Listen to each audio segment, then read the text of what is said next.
sustentável. Outro dia um jornalista me perguntou sobre aquela coisa que fala, tipo uma lenda urbana, dizendo que o Flamengo só é grande, né? Só está mais poderoso do que os outros financeiramente por causa da Globo. Porque a Globo, isso era uma pergunta que eu ia lhe fazer. Então responda, por favor. Teve alguma renegociação com a Globo na época? Pois é. Então, isso é tudo dinheiro da Globo, a Globo que subsidiou o Flamengo, né? E o que eu respondi para ele foi o seguinte: isso é comprovado que os balanços estão aí, as contas estão aí, não só do Flamengo, como de todos os outros clubes. E hoje você tem, inclusive, jornalistas esportivos que se dedicam a analisar finanças, demonstrações financeiras dos clubes. Então, o que eu disse para ele foi o seguinte: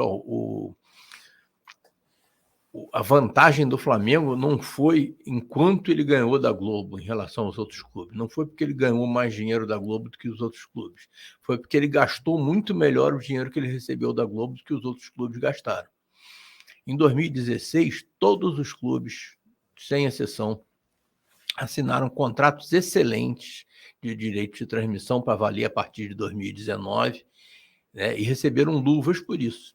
Tá? Então, da Globo, da Turner, né, todos os clubes. E todos foram excelentes. Não teve um que pudesse dizer, até porque a concorrência entre a Globo e a Turner foi muito boa para elevar assim, o nível dos contratos. Então, eu podia dizer, não, do Flamengo foi um pouco maior, do Flamengo e do Corinthians foi um pouco maior do que do São Paulo, do Palmeiras, do Vasco e tal. Sim, foi um pouco maior, mas os contratos de todos foram excelentes. E agora, o que aconteceu? O Flamengo pegou aquelas luvas, e o que o Flamengo fez com aquelas luvas? Luvas, né, é um dinheiro que entra uma vez e depois nunca mais. Então, depois você vai receber aquela parcela anual, mensal e tal do contrato. Uma luva é uma coisa que você recebe uma vez só. Então, você colocar o dinheiro das luvas no custeio, botar o dinheiro na luva para reforçar o time, é uma irresponsabilidade. Porque esse dinheiro vai acabar, né? E amanhã você não vai ter. O que praticamente todos os clubes brasileiros fizeram? Pegaram o dinheiro das luvas e reforçaram o time de futebol. O Flamengo não. O Flamengo pegou o dinheiro das luvas, pagou dívida, investiu na construção do centro de treinamento e foi o único clube que deixou uma parcela substancial das luvas, 80 milhões de reais, se eu não me engano, para o sucessor, para serem sacados pela administração seguinte, que eu não sabia nem quem seria, né? Mas era a melhor coisa a ser feita naquele momento. A gente poderia ter pego o dinheiro das luvas, internalizado e formado um time bom em 2017, melhor do que a gente tinha. Poderia, né? Mas esse dinheiro ia acabar, isso não seria sustentável, a gente não estaria tão bem financeiramente como estamos hoje. Então, essa questão de você colocar o interesse do clube à frente dos seus próprios interesses, né, das suas vaidades, né, isso é absolutamente fundamental. E para quem vem do serviço público, né, para quem tem assim responsabilidade, é uma coisa absolutamente normal, é uma coisa até obrigatória.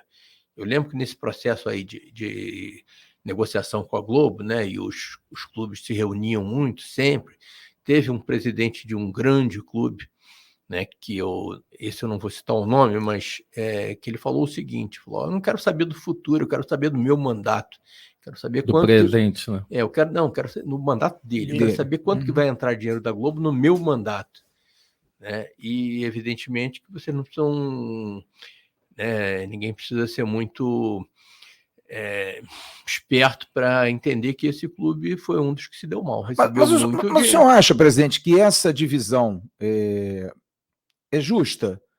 Por que Flamengo e Corinthians têm que ganhar mais por conta dos seus torcedores?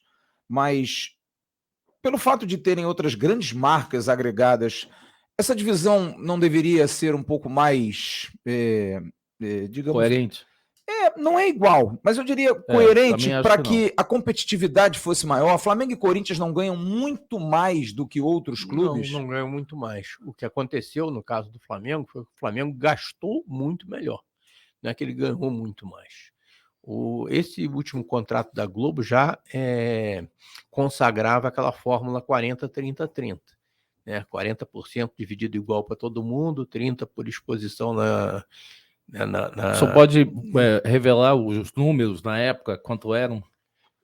Para cada clube, Flamengo, Corinthians, Eu não sei São exatamente, Paulo, Bismarck, mas Vasco. o que eu garanto foi que o Vasco, São Paulo, Botafogo, todo mundo recebeu, assinou um excelente contrato.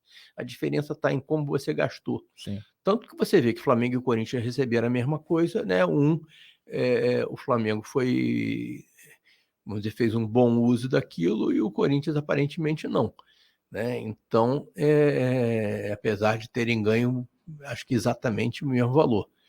Então você tinha a parcela de TV aberta e TV fechada, que era dividido do jeito que é dividido na Premier League, né?